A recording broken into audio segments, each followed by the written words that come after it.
Ang nakagusto ko sa nanay ko, ang nanay ko ay napaka-faithful na lingkod ng Diyos mula nung siya ay naging Kristyano.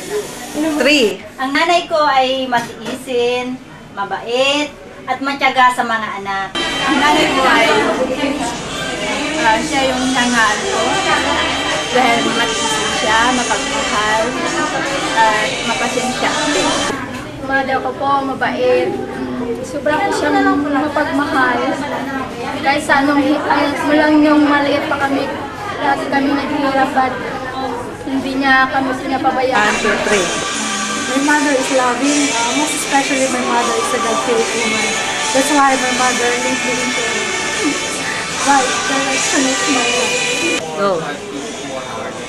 My mom was very perseverant,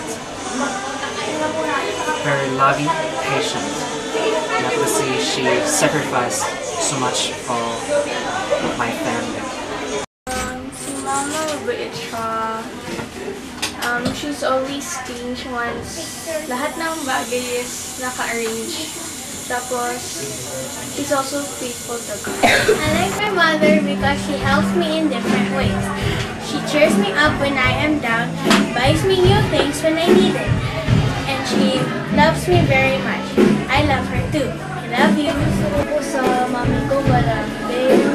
Tsaka po mabait. Tsaka love ko po siya.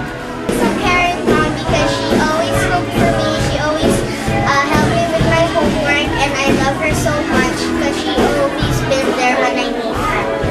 Sa mami ko, lambing siya. Hindi ko din nagawa sa homework. Baka ko